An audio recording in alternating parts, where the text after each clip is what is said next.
I'm General Retired Paul Manson, retired from the Canadian Armed Forces as Chief of Defence Staff back in 1989, a long time ago. That's a nuclear weapon, very early nuclear weapon.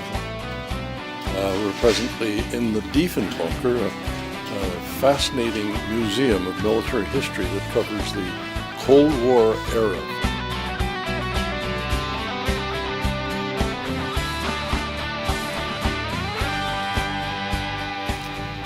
The question's often asked about whether Canada, Canadian cities, Canadian military centers would be targets in the event of an attack by the Soviet Union, either by bombers or by ICBMs later on in the era. There's no real answer, no known answer to that question yet, although I suspect that somewhere buried in the archives in Moscow they would have target lists from those days. But the consensus pretty well is that their principal targets were south of the border in the United States. Because clearly the Soviets, if they were to launch a nuclear attack, would want to be sure that they could do damage to the American retaliatory capability, the American bombers and the American missile silos. Cities, of course, would be a target, maybe Washington, D.C., perhaps New York City. But as far as Canada is concerned, we suspect that we were pretty low on their target priority list.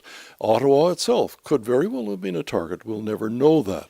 But places like North Bay, which control the air defense facilities in Canada, would most likely be a Soviet target as well. But regardless of where the targets were located, the fact is that if it were a massive nuclear attack against North America, there would be problems with this part of the world, largely from fallout, radioactive materials from nuclear detonations across the continent could drift across this area and make it difficult or impossible for Canadians to be outdoors, which is why the Canadian government would want to get away from the city centre in Ottawa and establish itself underground where it's protected from fallout and from nuclear attack so that it can carry on the business of government. Of course, like all maps of the world, this projection doesn't give a good picture of our globe, and there are distortions. But in fact, the Soviets would launch a bomber attack, particularly across Canada, would in fact be a straight line, but it would then come down over the Canadian Arctic, down through the center of Canada, perhaps eastern Canada as well, aiming for major targets south of the border in the United States.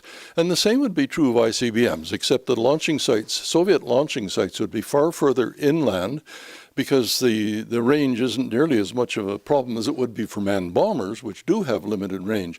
And they would want to launch from areas as close to their targets as they possibly could, so they had at least a reasonable ability of flying back to their home bases after the attack.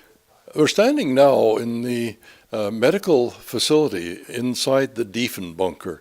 It's interesting because it's basically a miniature hospital. And that was necessary because in those days, the Defen Bunker, if it was sealed off in the context of a nuclear war, had to be very self-contained for the more than 500 people who lived and worked in this facility for as long as 30 days without access to the outside.